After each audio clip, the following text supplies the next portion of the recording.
And welcome to another exciting episode of the Click Nation's Comic Book Chronicles. Yay!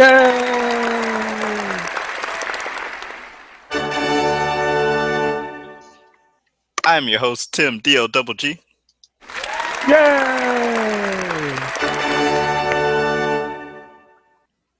And I'm joined by the man behind the sound effects, at Agent_70 on Twitter. What's up, everybody? And it's just us two tonight, as PC and Dirt is down in the sunny state of Florida, enjoying beaches. And Hogwarts. And Hogwarts. And Roddy Cat is back on the work grind. Mm-hmm.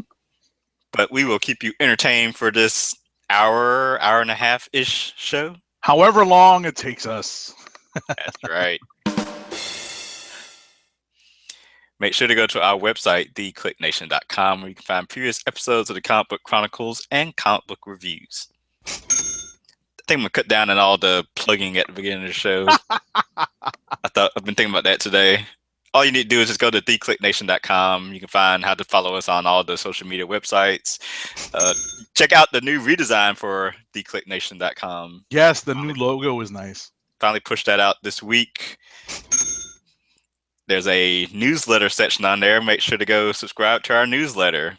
We won't spam you. We'll only periodically send you updates and articles that you, in case you miss them, might need to check out, or any pertinent information. Sounds good. All right, so let's see what's going on in the cinematic news for the week. Let's go back to the top of the spreadsheet here. Stephen Amell from Arrow is hopeful for a Supergirl crossover. Well, yeah, I mean, it makes sense now, especially now that the Flash has done it, right? Yeah, because it's a little easier for the Flash to jump multiverses. Arrow, maybe some magic involved, maybe a team up with the Flash. Yeah. Apparently, there's some spoilers revealing who is and isn't in the grave on Arrow. I haven't checked that out. And I don't watch Arrow, so yeah. So I couldn't tell you who is being threatened to be dead. I watch it and I don't intend on unknowing. Unknowing. Gotcha.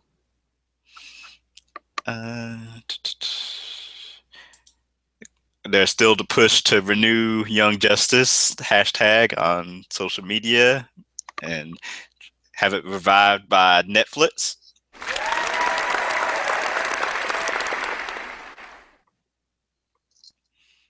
All right, let me try. I was about to say, let me try this one because this one looks like it's a little fun. So Gambit is reportedly pulled from the release schedule as two untitled Fox Marvel films have gotten release dates. So according to the box office Twitter account via Comic Book Movie, the Gambit film will no longer open on October 7th as originally planned and has not yet been rescheduled. In its stead are two untitled 20th Century Fox Marvel films that are now tentatively scheduled for October 6th, 2017 and January 18th, 2018. You know, this is one of the X-Men spin-off movies that I don't think many people have been asking about, but Channing Tatum is, the driving force behind the movie. So that's why there's still, it's still in development. And even though it may have lost its release date, there's still, there's still movement behind the scenes trying to get this movie done. So Roddy Cat, and, for those of us for those of the audience who like to follow along in our show notes, Roddy Cat has a nice little synopsis here, a summary of some of the brief history, the troubled history of the Gambit movie production.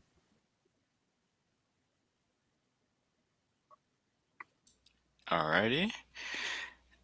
Let's see. The X-Men TV show Legion cast the leads Katie Aselton.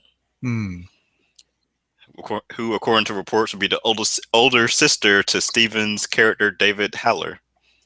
Well, you know who Legion is, right? Like, it's supposed to be the son of Moira McTaggart and Charles Xavier. So I'm kind of surprised. So who's his sister? Exactly. Like, where does this? Wait, was it? Oh, no, was it Cassandra Nova? Or was she his twin? That was a Charles's twin. twin. That was Xavier's twin. See that the whole Cassandra Nova being introduced happened when I had took my hiatus from comics while I was Yeah. in college. So In the Grant Morrison period, right?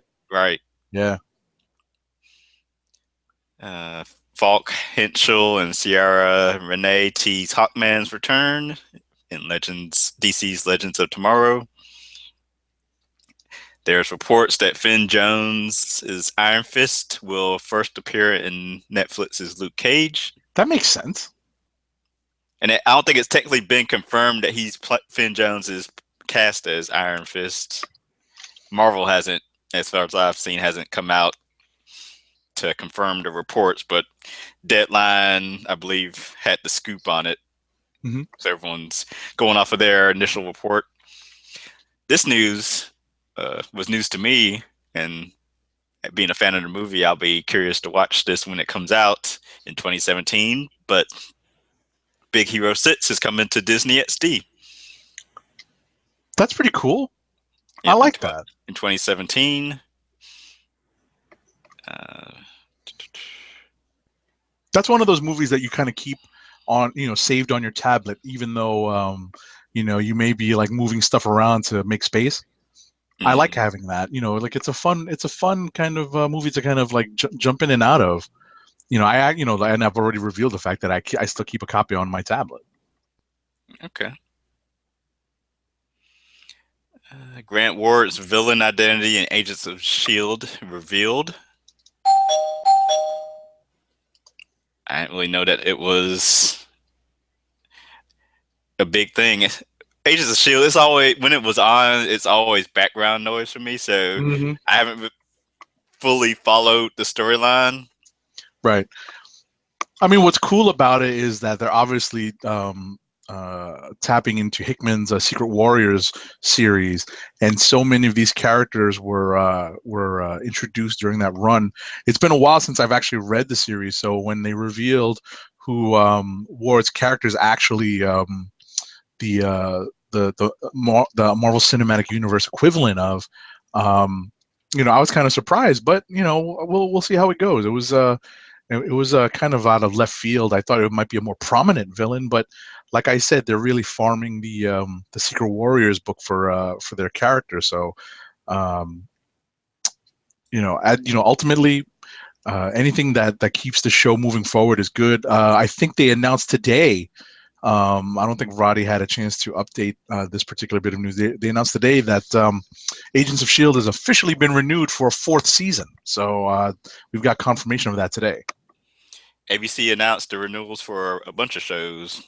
Fresh Off the Boat, How to Get Away with Murder, Chronicles, Once Upon a Time.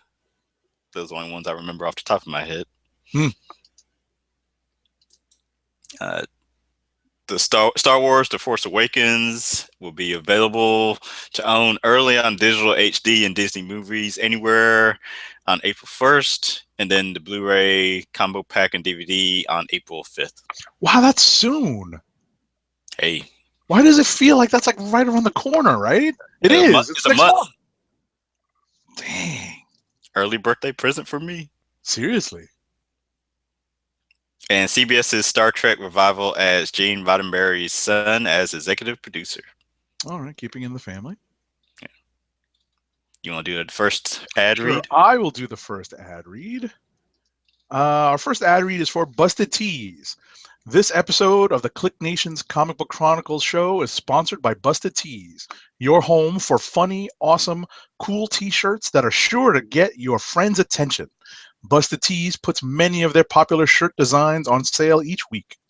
Choose from several eye-catching t-shirts inspired by pop culture, such as BB-8 like Thumbs Up and Droid Evolution from Star Wars The Force Awakens, Brick and Morty from Rick and Morty as Legos, Bernie Larry 2016, pretty good. Curb Your Enthusiasm. I probably butchered that particular impression. And Samojis, the many faces of Samuel L. Jackson as emojis. And much more are on sale. To help keep our podcast free, order from Busted Tees by going to cspn.us. That's cspn.us. Then clicking on the Keep Our Podcast Free link.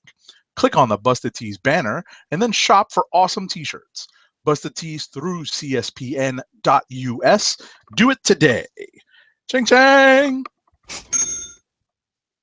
All right. Let's see. In comic news, we get our first look at Marvel's Free Comic Book Day books. Ooh, I haven't seen this yet. I haven't either, and there's no link to it, so I guess I don't get a first look. There is a link to it. Is there? There is. I had to double click to get to it. Okay. It's Comic Vine. .gamespot.com. Yeah, look at that. Because everything's related. Yes, exactly. How's it look? Are you checking it out now? Yes, I have it open. They're showing us the Civil War II #1 cover. It's an image that we've seen on the internet recently. It's War Machine and Captain Marvel blasting at Thanos. There are a couple of preview images from pages inside. There is preview art from Captain America #1, the Free Comic Book Day issue. Looks like we're going to be hunting these down. And that's it. But yes, this is out, and you can see what some of the new Captain America art by Jesus Saiz looks like. Okay. I'm finally checking out the Grant Ward reveal from a couple news stories ago. The site finally opened for me. All right, that's interesting. Right, like I said, it's familiar enough to where you at least see the visual, the character, and you're like, oh yeah, I sort of remember that, but the character doesn't, really strike any other chords with me. So, and that did appear in Secret Warriors. Yes. Okay. See, I need to finish Definitely. that. I only read the first arc. Okay. On Unlimited. Yeah, I mean, Secret Warriors, just on a quick tangent, Secret Warriors did sort of suffer from crossover, from the ills of like kind of line-wide crossovers at Marvel. So I don't know if Hickman had a chance to really tell the story he wanted to tell in the form that he wanted to tell it. He probably had to incorporate some of these crossovers in. So it does come out a little choppy, but it's a pretty good read overall. It's just that some of the crossover issues are kind of out of place. Okay. All right. Dark Horse. We have Dark Horse is publishing a 25th anniversary edition of Dave McKean's Cages. So this is a book that was originally published by Tundra. It famously cost more to print than it did to buy, and the more successful it got, the more it cost to the publisher. So it was finished and later collected by Kitchen Sink in 2009. It was republished by Dark Horse, and this year will receive a 25th anniversary edition with an introduction by Terry Gilliam. Cool. Gentle Giant to release statues based on Scotty Young's art. Yes, there's a really cute looking Thanos in this. Did you see that? Mm-mm. Yeah, it's pretty funny. Scotty Young has been doing a lot of work with Marvel, especially with the variant covers. Like with the, kind of like Chris Giarrusso's art, but like slightly more, in a different style. So now they're making statues based on the art. So click on the link and take a look at some of the previews. Retailer exclusive covers to be launched for Star Wars Poe Dameron #1. Wait a second.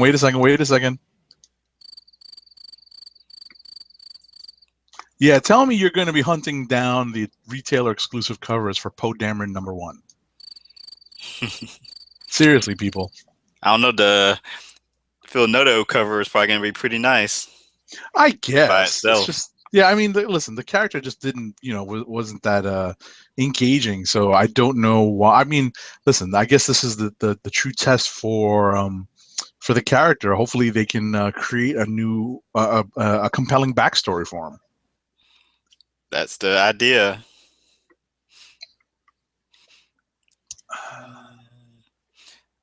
not sure about this next story. The classic DC Comics hits keep on coming from Tweeterhead. The company just announced the Batman Classics collection based on the art of Dick Sprang will finally get its Batman. Okay. I have no idea what this is. It's a toy thing, maybe? They're maquettes? Yeah. Toy or statues? All right. And back to Poe Dameron. There's going to be enough with Poe Dameron. Celebration. It's a celebration, bitches.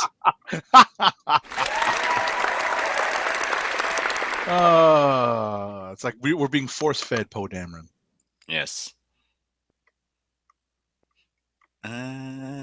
Beast is coming to Marvel Heroes, and so the next couple of stories are video game related. We went from toys to video games. Even the Loki one? Oh no.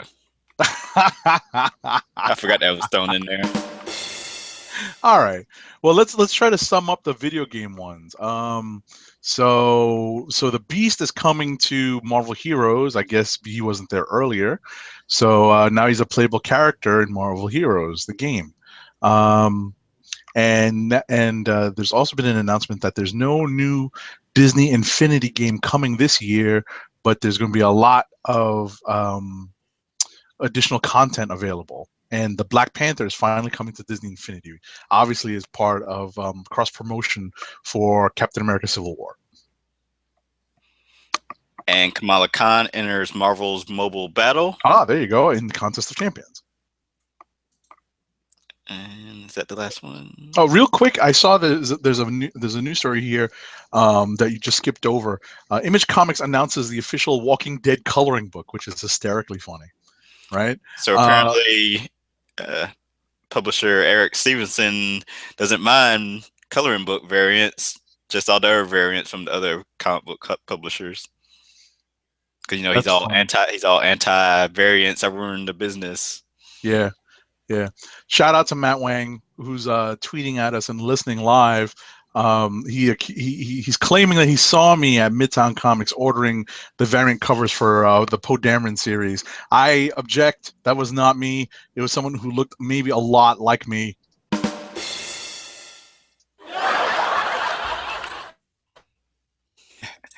Now back to the original story that we skipped something.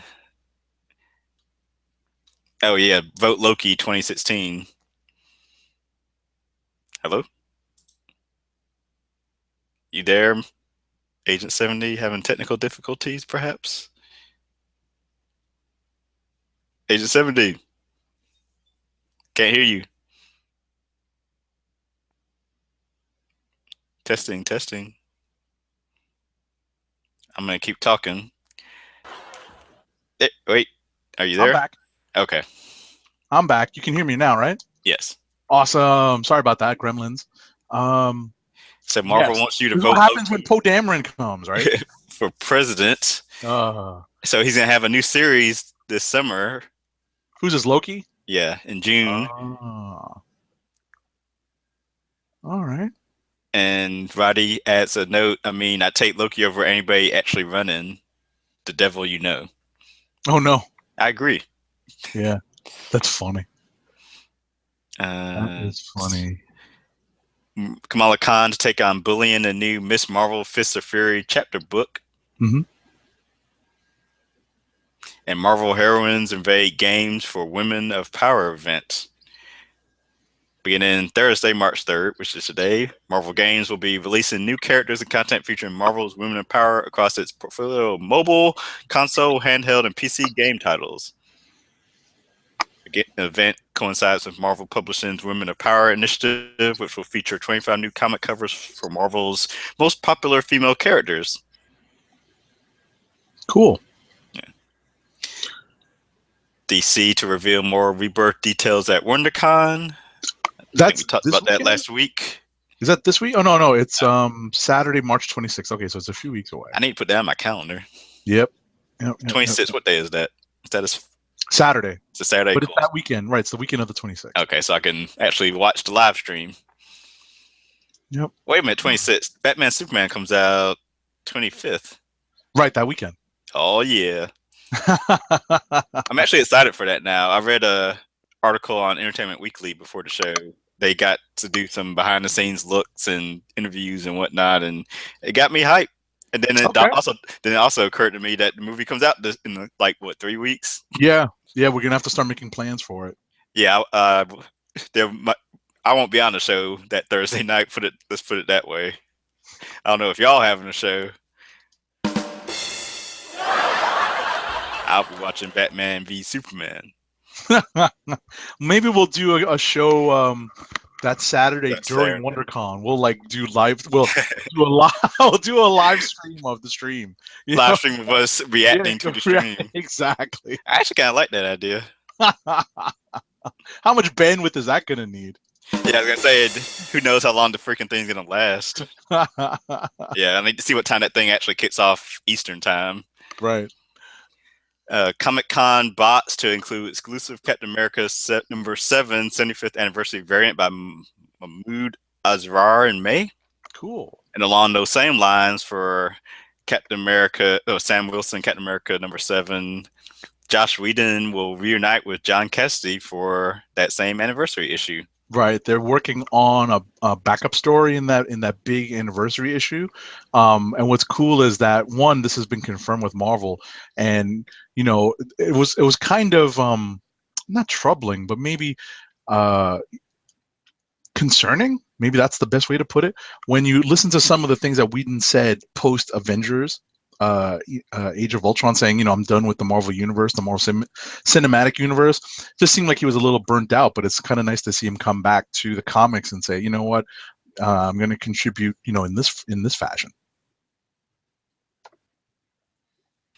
Hey, still a fan of the comics. Exactly.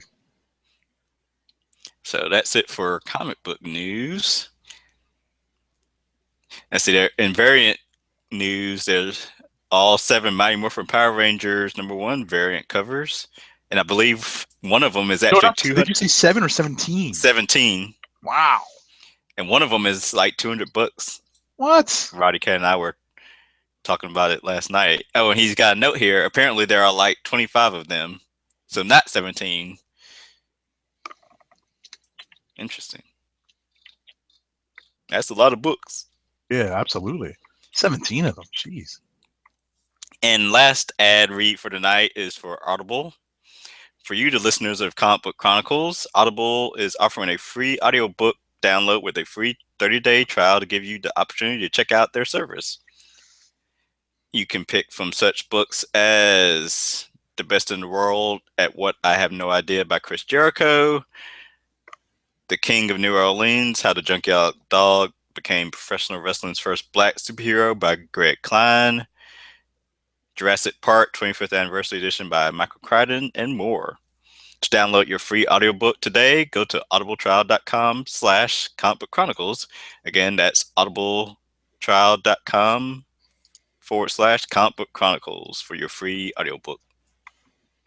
Do it today! Indeed. Cool. Close those tabs. And we will be reviewing some books. Yes, sir. Do we want to start with the big Avengers book? Yeah, you know what? We should, because it's probably going to involve a little bit of, discussion here. And what we're talking about specifically is the kickoff. Well, not technically the kickoff. It's the first real issue of the standoff crossover. Correct. And that would be Avengers Standoff, Assault on Pleasant Hill Alpha. And the story basically follows the 3 Captain Americas, Steve Rogers, Bucky Barnes, and Sam Wilson as they're investigating. I guess the beginning of it is Bucky hijacking various SHIELD compounds across the world. Yeah, basically information. Yeah, I was about to say basically it's the premise is that Bucky's taking down a bunch of secret sealed installations. Not that any of the SHIELD installations are going to be, declassified, but these are a little bit more deep cover than even like the random SHIELD bases. So, it's the threat level that Bucky poses is already, at least Spencer's trying to raise that, and we see what Bucky's trying to dig for. And that is this the construct that is Pleasant Hill. And he's joined by on art by Jesus Saez, coming over from DC. Right. I like this work. Everyone, I like how sort of well formed his body structures are, Hmm. and not sure if he did the I forget if he did the coloring himself on it, but the color work is just sort of pops and it's vibrant, sunny in a way, Right. and Well, yeah, like it definitely creates a mood. There's a couple of moments in this that were just pretty well executed. One of them was the opening scene on the Shield, the helicarrier Iliad, where some kind of low level Shield mooks basically break into a top secret uh, bridge of the helicarrier, and they do something pretty funny. Which is pull up something that illegal cable boxes are generally used to do.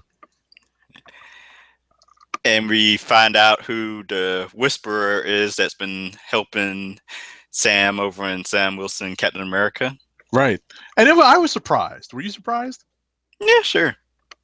I like that they didn't like stretch it out. It was just like, oh, here this person is. Exactly, exactly. So, although it was kind of contrived that this person gained this particular set of abilities as a result of losing another set of abilities, I thought that was kind of silly, but without spoiling too much. Um, I like, of course, we knew this from Spencer's Superior Foes to Spider-Man and Ant-Man, but he writes such witty dialogue. Like, I don't think I've ever seen Maria Hill so cracking the wise jokes, being so Yeah, sarcastic, yeah, I agree. which I I ain't agree. mind. I could see how people maybe having issues with it, but it didn't bother me at all. Well, you know what? I think it's supposed to come off as kind of snarky, because she's supposed to be kind of sticking it to the way things used to be in the world and in the Marvel universe, and that rehabilitation. The premise is that, spoiler alert, they found at least Shield is using a different means to try to incarcerate and possibly rehabilitate supervillains. And the old ways obviously don't work because much like in the DC universe, the Joker always breaks free of Arkham, right? So in the Marvel universe, these villains tend to keep getting recycled and breaking out of the vault or the raft. So Maria Hill and Shield has tried to find a different way of dealing with these supervillains, and um, you know I think at least feeling like she's succeeded brings up that level of snark, and that's why she kind of I can hear her talking like that. Mm-hmm. Kind of so a little bit of self-righteous and a little bit of like kind of patting herself on the back, like look at what we did, look at what we've accomplished. So that's why it's sort of it made it sound more believable to me that the character would come off like that. And what else would we have in here? We had the villains making their move, Yeah. the hero chess pieces being moved where they need to, so now that can go and stories be told and followed up on in the various um, satellite titles, Avengers, all different Avengers, Captain America, Sam Wilson, Agents of Shield, Mhm. Illuminati, Uncanny Avengers, New Avengers, yada yada yada. Right. Right. So this is basically going into March and April. So it's not too long. It covers another 1, 2, 3, 4, 5, 6, 7, 8, 9, 10, 11, 12, 13, 14 comics total.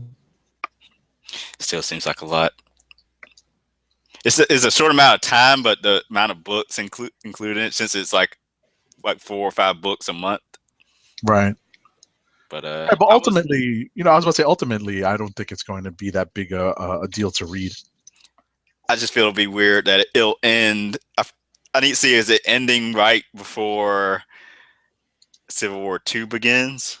Because it's going to be like, no, even though it's not a universe wide event, it does feel like it's still a big event. So it's Hmm. not a big event, but it is just because it deals with the Avengers books. I guess if you're not reading Avengers, it doesn't really bother you. Right. All right. See, is there anything else here? No, I think that's. I think we covered it. I do like the art by Jesus. Forgive me for butchering his last name, Says or Saiz. Yeah, we do the best we can. Yeah. We apologize in advance. Yeah. Absolutely. Absolutely. Absolutely. Um, there is one line in here. Where did I read that? Was it the which book was it? I don't know if it was this book or maybe it was Uncanny Avengers, where they talk about Steve Rogers always looks like he's constipated. I think it was here because Was it here? yeah, Okay. it had to have been because I haven't read Uncanny Avengers yet. Okay. Yeah, it was the one with the undercover villain going back to his hideout, Right, right, right, having to right, confirm if it was actually Rogers or not. right, right, right, right, right, right, right, right, right. So yeah, that's it. That's it. That's funny. That's funny. All right, so maybe we'll stick with the other books that we both read. How about Invincible Iron Man #7? Man, this was a wordy book. You know what? This had to happen because, believe it or not, maybe we sell Mary Jane Watson short, but we haven't really seen her around, and we sort of needed to understand what level she was going to be at in this book in terms of, how she's going to be a sparring partner with Tony Stark. Right. We needed to, Bendis really needed to establish that she was going to be on equal footing with Tony Stark in this book. So I think this was a necessary evil. Yeah, she held her own, and I do like the setup of Tony revealing how he's always thinking ahead. So like every conversation he's already had in his mind for the most part. Right. And it's one of those things that makes him late to everything too. Yes. So he's always, he's never in the moment. In the So moment. then, right. So then he finds himself 40 minutes late to a lot of things that are important. And I kind of got tired of that because I'm late to some things too. And when people bug me about that and they're like, my time is valuable, I want to throw them out the window. So Yeah. I'm like, shut up, Mary Jane, with that 40-minute stuff. Did you notice the little spheres that were floating around during that conversation and what was inside them? I did. I did not. I was on the train reading this, so I didn't really zoom in. What was in them? Spoiler alert. Hold on. I don't know if it's a spoiler because a lot of it, some of them I couldn't make out, but Okay. it seemed like Tony's keeping tabs on the Marvel universe, like Miss Marvel's in some, Spider-Man's in some. Oh, okay. Previous Doctor Doom was in one, and like the art style was like old school Doctor Doom. Okay. So that is like curious. It's like what's he looking at here? Especially now that we know Doctor Doom is walking around in business suits with his mask off. Right. So where is this image of Doom coming from? Archives, maybe. Yeah. Could be. But I thought that was interesting. I was trying to pick out clues since it's like on the front cover, it bills itself as, lead up to Civil War II. Mm-hmm. Clues inside. So I was trying to pick out clues and what could be a clue and what couldn't be. Like I took the whole when Friday popped up and her and Mary Jane and Tony were having a conversation, and I think Friday made some kind of reference to doing something, and Mary Jane replied back, you don't want your AI saying stuff like that. Oh, taking over the world. Yeah, taking over the world. I was like, is Friday gonna do something in Civil War or lead up to Civil War? It would seem kind of early since he's just been introduced to the reader. Right. Different Marvel, but you never know. You never know. And we catch up with Rhodey, captured by this strange woman. Yes, I think that's a pre-existing character. I don't think that's a new one. Okay, I don't know who it is either way. Yeah, I think it's a pre-existing villain.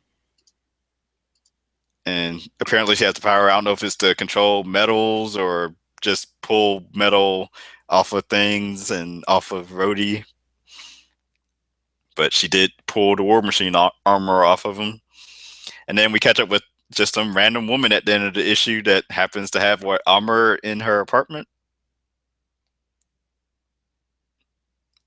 Right? Hold on, my audio blinked out. I completely missed what you just said. That's awful. I said we caught up with the woman who has War Machine armor in her apartment, apparently. Oh yes, yes. I guess we'll find out who that is too. Yeah, next issue, and that's more than likely that definitely has something to do with Civil War. Would be my guess, at least. I haven't been crazy about who's the artist on this? Blanking Diodato. Yeah, I mean he's a long standing Marvel artist. His Tony Stark. Remember he was doing. Yeah, I was about to say, but remember he was doing Spider-Man for a long time. And he did Dark Avengers too. Mm-hmm. I mean, I normally don't mind his art, but like last issue and this issue, it just looks weird. I assume it's the same color as Frank Martin. I assume that's who he's always worked with. Mm-hmm. But I don't know. It just seems a little off. Okay. But all right. I mean, I'm familiar enough with his art where I guess I'm just used to it. But I guess it's kind of a departure from Marquez. Yeah. Who's getting ready for Civil War 2. Exactly. All right. Let's see. You read Spider-Man 2, right?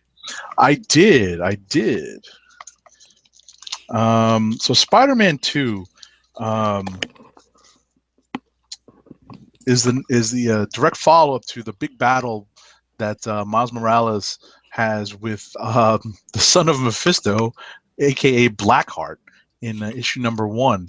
And there's some interesting things that get followed up on in this. One, this is the direct aftermath of the first round of this battle, and I say first round because Blackheart's not exactly down and out or completely defeated at the end of the first issue. There's a couple of developments. Obviously, the thing that you see on the cover, and I wish Doug were here to flash the cover for the viewers of the show.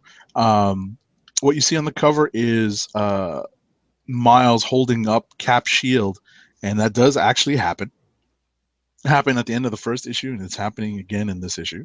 We have Peter Parker making an appearance and basically giving his blessing to, or at least we get a recap of the blessing given to Miles Morales. I did enjoy seeing the reason why. Sure. There's a couple of cool things in here. I think one of the developments that's probably most important to this is that we get a little bit of character development, or at least an introduction of the Miles Morales Spider-Man to the greater Marvel universe after he incurs some battle damage. I liked seeing back in the flashback how the art changed. It was sort of like the Ultimate Spider-Man cartoon. Oh yeah, when Peter has his little daydreams. It's like the chibi baby. Yes. Versions. Yes. I guess I didn't realize that that's what that was sort of meant to evoke, right? Yeah, I'm not sure if it's that what it was supposed to. It didn't dawn on me until I said it just now. I did notice the art change, but then yeah, exactly. I didn't realize that it was supposed to be reminiscent of what's on the cartoon. Right. So that was funny. Right. And Sarah Pichelli draws a nice Tony Stark and Captain America, Sam Wilson. Both of those, like, they looked fierce. You came from pooping all over Diodato to praising Pichelli in the span of 2 comics, right? Pretty much. Yeah. Well, listen, Pichelli's art is clean, and obviously Justin Ponsor's coloring on this, really makes her art pop. Again, like I said, I mentioned that there's a little bit of a character development here in the introduction of Miles to the Marvel Universe proper, that comes due to some battle damage that he incurs. And goes all over YouTube. So, and we end with a family member staging a mild intervention because Miles is not keeping up with his studies. Yeah. So So mixing in the superhero drama with the personal life teen drama. sure, sure. Listen, if that's what you're looking for, read this book. Yep.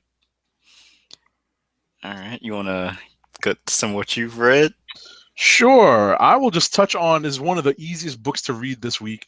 And what I'm referring to is Black Widow #1 by Mark Waid and Chris Samney. I wanted to touch on the hip hop cover that is by Phil Noto. Hold that up here. It's um it's an homage to I believe it's the Missy Elliott album, Super Duper Fly, I think. I might have to get that. I tried to see if Second and Charles had it for regular price, but they were sold out, and my comic shop had it for $6.99. Yeah, So not the biggest markup. Yeah. it wasn't too bad. So if it's still there when I go next week, I may have to pick it up. Well, basically, we start the we start the book off with spoiler alert. Natasha has been declared fugitive of Shield. She's basically being hunted down, and what we find out is that she's basically boosted something from Shield. More than likely, that she's boosted it for somebody. Someone has asked her to steal this particular item from Shield, and the entire issue is her getting away from her shield agent pursuers and escaping from a helicarrier. So there's really not much in the way of dialogue in this issue. It's a lot of action. It's a lot of secret agent versus secret agent action, and we finally get to a point where uh, the Black Widow has to. It's not obvious. It's not. Uh, we don't know for sure whether or not she's had to basically take another Shield agent's life in order to fulfill this particular mission, but she basically gets to that point where she has to really uh, uh, lay the lay the smackdown in order to get away from Shield and continue on this mission to deliver whatever it is that she's stolen to whomever it is that's asked her to steal it. So that's the setup. Um, it was effective. I would have appreciated a little bit more of a story setup in the first issue, but in terms of just an overall setup of what the premise of the opening arc is, it's fair. It's fair. I wouldn't say it's great, but I like Samney's art. He does a great. We remember seeing his layouts in Daredevil. He does a great job of laying out action and panel sequences so that the action definitely does flow very smoothly. You can follow it along the page. It's not very difficult at all. It's very easy, in fact, to find out, to follow the action on the page. So in terms of visual storytelling, it's awesome. I think the spare dialogue and the spare storytelling kind of leaves you wanting just a little bit, but I think Samney just does enough so that you'll be coming back for the next issue. I will be. Hopefully, I didn't spoil too much. No, it's very nice. It'll be one I get to this weekend, hopefully. Sounds good. Sounds good. All right.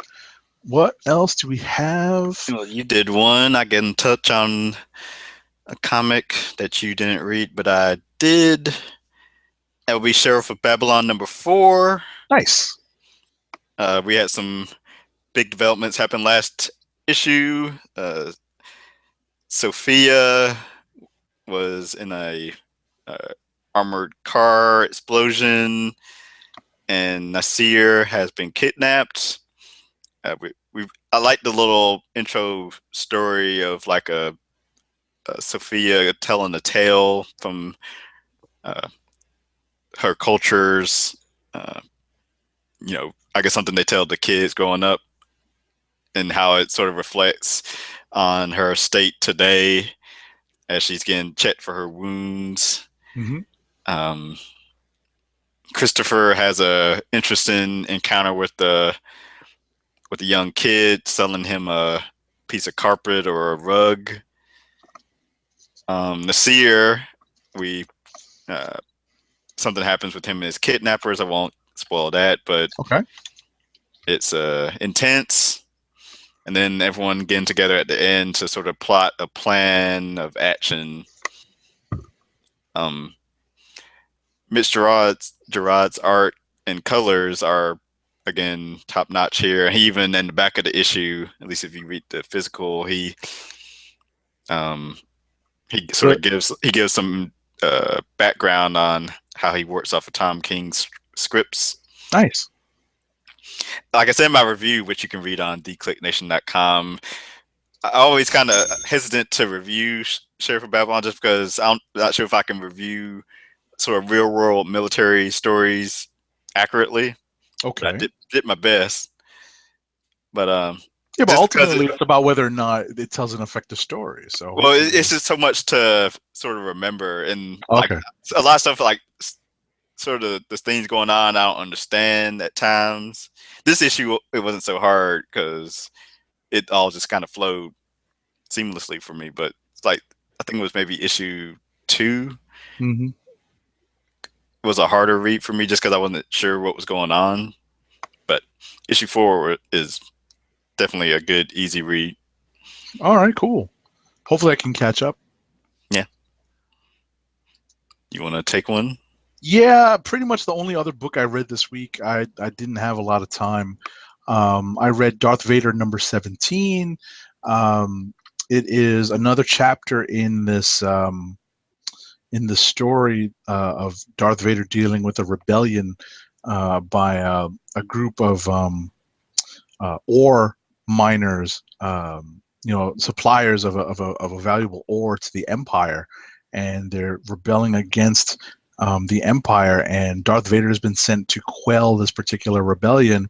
And this issue is, basically Darth Vader dealing with this rebellion personally, while also trying to find out. Maybe I missed an issue of what happens to Dr. Aphra. Um, or maybe in the other uh, Star Wars book, Dr. Aphra is still prisoner, if I'm not mistaken. Are you up to date on that, Tim? Yes. Okay. Last issue ended with Vader getting bounty hunters to go after her. Okay, all right. So I didn't miss too much. All right, because I didn't have time to really backtrack and make sure I was up to date before I dove into this. So the bottom line is, Darth Vader still, he's issued this bounty while dealing with this smaller rebellion, and that's what this issue does. It's good in the sense that it's consistent with what's come before. LaRocca's art is always as sharp, as detailed. It's Darth Vader. You recognize that it's Star Wars. You recognize that it's Vader. There is no issue with art that's kind of muddy or undecipherable. This is absolutely on point. But I find myself, or at least my interest and my recollection in some of the secondary characters kind of wavering. Maybe it's because I don't, like I like Afra, but I don't know if I'm so keen on this particular story arc, because I don't really find these fake spoiler alert, these fake they're not fake Jedi, but they're lightsaber wielders who are enhanced cybernetically. Hmm. And I just don't find these characters are unappealing. Maybe that's what's that's the barrier I have to get past in order to really appreciate the story. I like that, especially at least last issue, the sort of quiet, no speech balloon panels from Salvador LaRocca. Really, he know his character acting is great in Vader. Like The the way layouts, the yeah. way he angles the camera on Vader. Hmm. Vader can just say like 3 words in the panel, but he just looks so menacing. Just the way that LaRocca Yeah, the camera view. Yeah, yeah, sets the absolutely, camera up. absolutely, absolutely, absolutely. All right, I'll do my last 2 very quickly from DC. Batgirl 49. I kept seeing a bunch of hype over this yesterday, so I finally got to it right before the show. Read it, finished it. I didn't see what the hype was about, so I went and read a review on a comic website to get the deal. And Okay. supposedly, I guess they erased some stuff from Batgirl's history. Basically, it's her. It's kind of, let's see, it's kind of confusing. Someone from her past has been toying with her and erasing her memory. And for those who don't know, in the New 52, she's been set up with this like photographic memory where she remembers every little thing. And the last Really? couple of issues, she's been having these memory lapses. And come to find out, this guy, Fuge, I think his name is, A fugue? F-U-G, Fugue. Yeah, fugue. Like a fugue Fugue. state. I've never heard that word before in my life. A fugue state is like being in a state of confusion and maybe a Confusion, I cloudy. know, but Yeah, Fugue. kind of being in a clouded, with uh, I'm going to Google this because I'm afraid I'm going to mischaracterize what fugue. You're describing it exactly how this person is, and as the villain here. So it's like he's taken over Barbara's mind. So Black Canary and Barbara's best friend Frankie, who's being set up as the new Oracle, have to.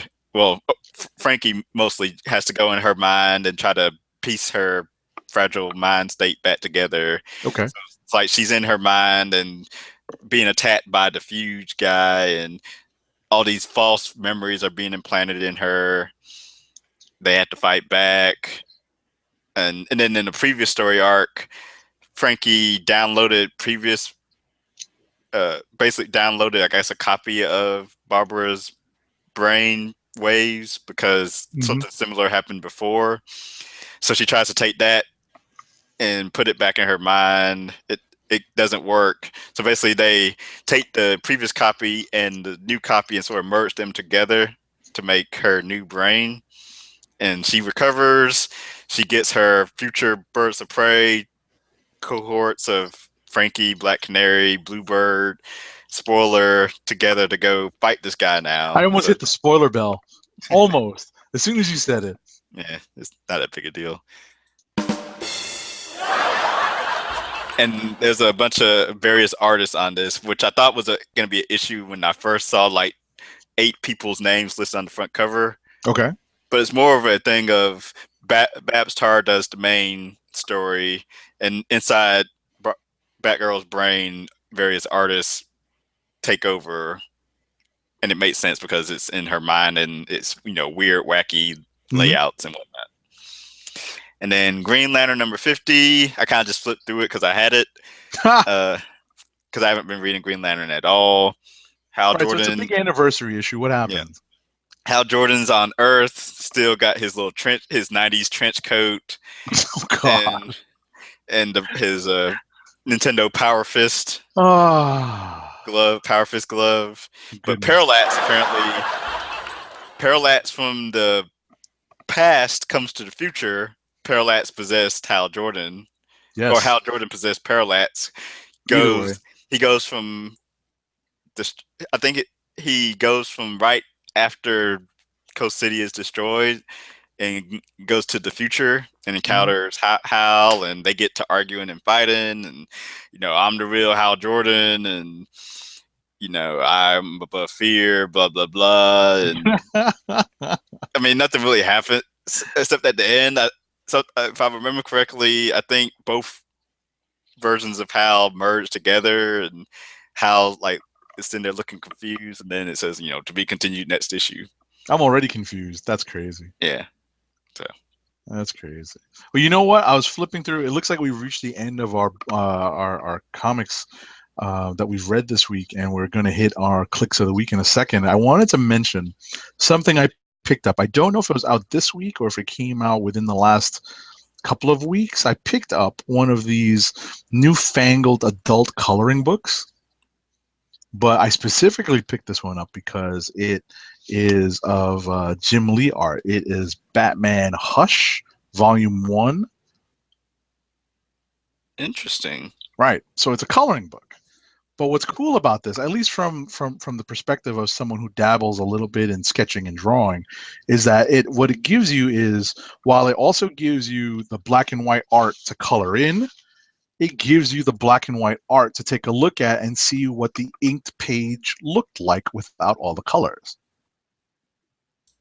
So it really gives you an idea of what the line work was that Scott Williams probably embellished. Jim Lee works fairly tight pencils, but to see the inked line work on the page, in bigger than regular format. Obviously, this is not 8.5 by 14. It's not a artboard size, but it's still larger than regular comic size. So you see a little bit more detail. And that's pretty much why I bought it. And I'm kind of contemplating never ever coloring this because I kind of like looking at the black and white. You know what I mean? Yeah. I kind of like looking at the black and white art. How much was it? It is on the pricier side. It Okay. is. 'Cause I know like the Deadpool coloring book was, I think, $10. This is 16. Oh, okay. This is 16. But yeah, I don't know if this is. I think this is 4 or 5 issues of Hush. But like I said, it's really, for me, it's more valuable as a study of the line art as opposed to something to color. But, my opinions may be swayed, later on down the line. Who knows? I get so bored, I'll start coloring it. But yeah, it's actually pretty cool. If you get a chance to see this at your local shop, maybe you want to take a look at it. Good deal. Yep. All right. Clicks of the week time. I have mine. I think I got mine too. So I will go with probably the book I had the most fun reading this week, which was Spider-Man #2. Okay. I see your pick, and your pick was, I think, a very close second. Yours was a close second for me. It was between those two. Yeah, pretty much. Added yours to the bottom of the thank you. So I went with Avengers Standoff Assault on Pleasant Hill Alpha. Sure. I think you probably agree with me. I thought it was a pretty good setup. Yeah. I thought it set up the conflict pretty well, and altogether, I thought it was a well put together comic. Yeah, both were good issues. Yep. So that's cool, and hopefully next week we'll have Dirt tell us about his travels in the Sunshine State and what Hogwarts is like nowadays. And what local comic shops he hit up. Exactly. All righty. So that is it for tonight's episode of Comic Book Chronicles. Follow us on our individual Twitter accounts. I'm at TimDOGG98 and at CBCron. Agent 70 is at Agent_70. Yep. And PCN Dirt is at PCN_Dirt, and go to his website, popculturenetwork.com. And Roddy Cat is at Roddy Cat and at News Nerds Need. So once again, go to theclicknation.com, sign up for the newsletter. Yeah. I want to start producing email marketing. Oh, and make sure to go on, subscribe to us on iTunes and Stitcher, and give us 5-star reviews. Do all that cool stuff. Absolutely. And make sure to go to the Cults of the Podcast Network CSPN.us and listen to some of our companion and brother and sister podcasts. Yes, sir. And with that, we'll be back next week. We are the Comic Book Chronicles, and we are signing off. Hey! Shout out to Matt Wang. Yeah, Matt Wang.